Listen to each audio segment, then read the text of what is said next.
I'm Steph. I've been bullet journaling since 2020. It's one of my most favorite ways to keep a planner, a scrapbook, a diary, a goal setter, a habit tracker, plus more all in one. It's just such a great hybrid tool. And today we are going to walk through how I set up my February 2025 bullet journal pages. So I will walk through the creation of the whole month, start to finish, and you'll notice how I'm a big fan of using collage as a way to create lots of color and creativity to evoke emotion. This is a favorite trick of mine that anybody can do, and it doesn't require a ton of really good art skills. So I hope you enjoy. Let's dive in. This is Journaled by Steph, a YouTube channel all about bullet journaling. Thanks for watching. Let's talk about supplies. I like to keep things really low key. My bullet journaling doesn't really require a lot of material. So what you're seeing here is pretty much what I use every month of the year. I use my blank bullet journal, magazine clippings that I've collected. I have a stash of colored pencils, a few markers, a lot of them are gold, kind of a theme for me, stickers, washi tape, glue, ruler, scissors, so your basic art supplies, and that's it. That's everything you need to create spreads like the ones I've been creating. So for my magazine collage, I like to sit down with my magazines, and I usually have a theme in mind for the month. So in this instance, February reminds me so much of sunrises. There is just something about a cold winter sunrise.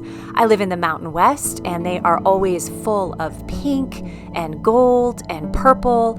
So that was for sure the theme I had when I was going through my magazines and tearing out pictures that kind of fit those guidelines. People often ask me where I get my magazines from. Most of the time, I just frequent the bookstore and I thumb through magazines while they're in print. I try to pick up copies that seem like they might fit.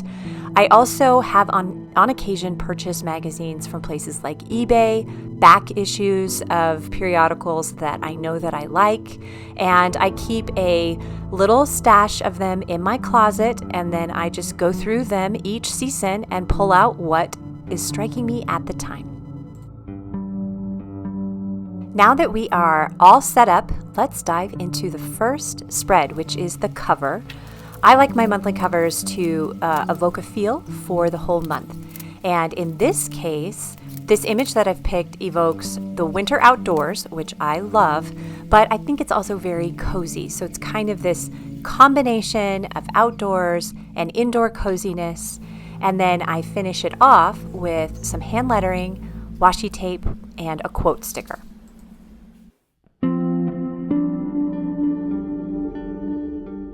This is my intro spread, and over the years, it's served a lot of different purposes for me.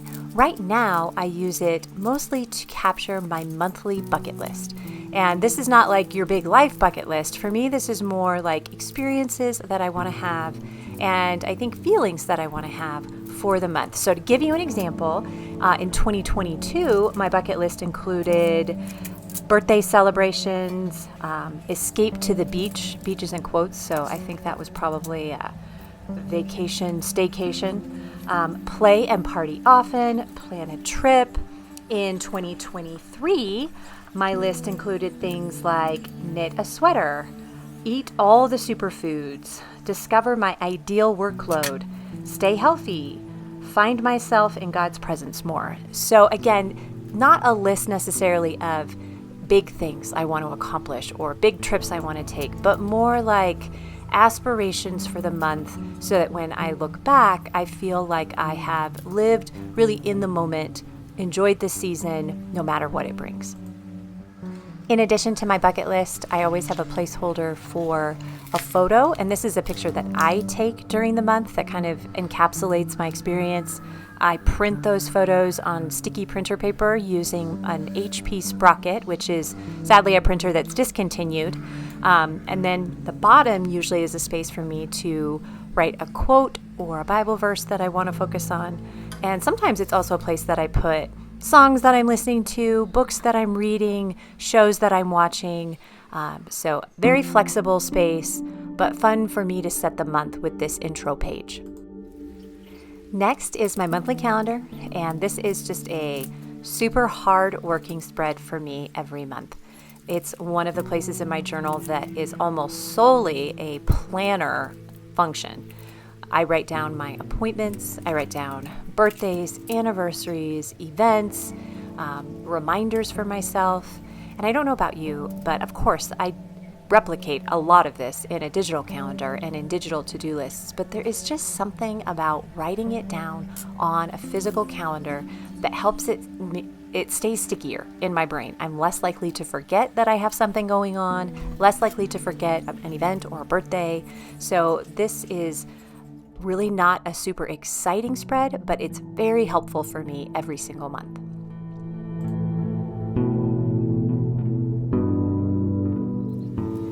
Let's talk about my weekly spreads. These are also very hardworking pages for me.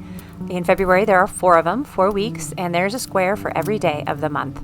I use these squares in so many different ways. It's a very flexible layout. So in the past, I've used them to time block my day. I've used them to meal plan. I've used them to keep to-do lists, gratitude lists. Sometimes I use it like a mini diary for the day where I just record what I did or maybe how I felt. Sometimes I use it to pep talk myself, like get jazzed up at the beginning of the day.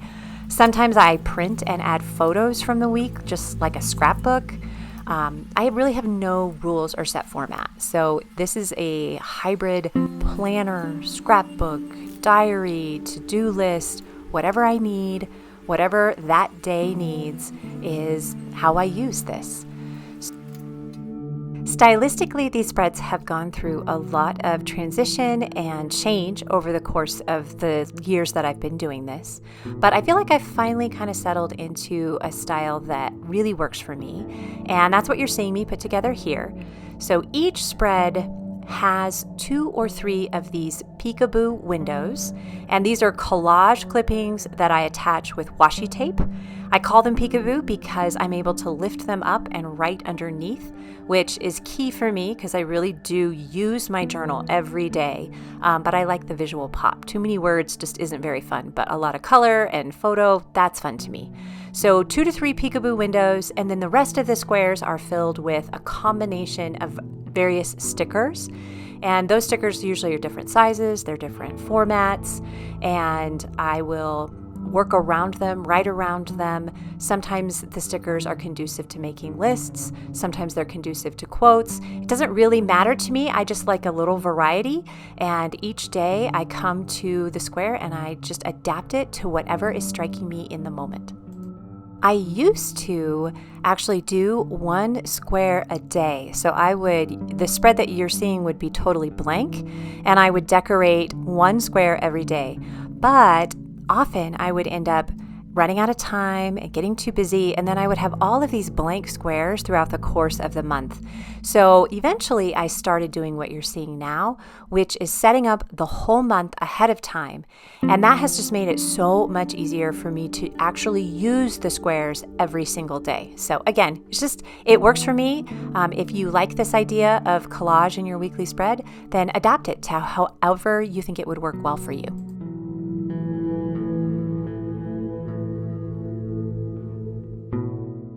We are at the last spread for February, and this is called my feature spread, and it's definitely my most favorite spread of the whole month.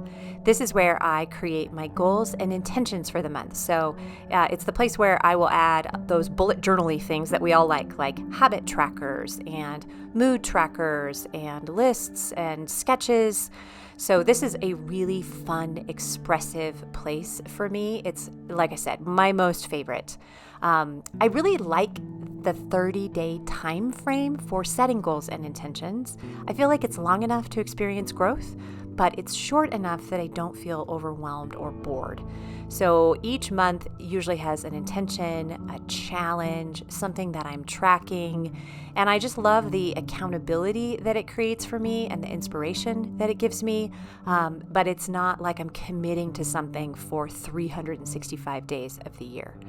So the first step is to set up the page, and that is what you're watching now. I lay out my collage and I find my blank spaces. I lay down a few boxes like what I'm doing right now. And just like with my weekly spreads, I use peekaboo windows to maximize my space for writing, but to keep the page visually inspiring. So this is a technique I just started doing in 2025, and I am loving it so far. The second step is to fill in these boxes and windows with my specific goals, and I've actually recorded a whole separate video of this phase, and you can find it in my library right now. In that video, I walk through each goal or intention in more detail, and I share why I've picked those goals and how I'm using my journal to hold me accountable throughout the month. And it's a fun video, and it's a fun peek into my own personal journal use. So don't forget to check that out, and let's move to our final flip through. Here's the final flip through. I'm always so energized when a month comes together. It gets me excited about the days ahead. And yes, I know some of them will be challenging. That is life. But each spread for me feels like this space of possibility. I have divine expectation about what will unfold, and I look forward to diving in one day at a time. Well, that's it. Thank you so much for watching. I personally would love to know what you are planning for February. What is inspiring you? What are you journaling about? What's on your calendar? So leave comments with this video. Let's inspire each other together. And I would also love to invite you to journal along with me. This is a free email subscription where I share these page reveal videos before I put them anywhere else, including YouTube. I also share journal prompts, lifestyle ideas based on each month's theme, things that I'm doing, suggestions for things you might want to try. It's just a lot of fun. It's fun to just keep each other inspired throughout the course of a month. So I'll link to that Journal With Me subscription in the description of this video, and you can just scroll down, find it, join us. I'd love to see you there. Until then, thank you again, and I'll see you soon. Bye.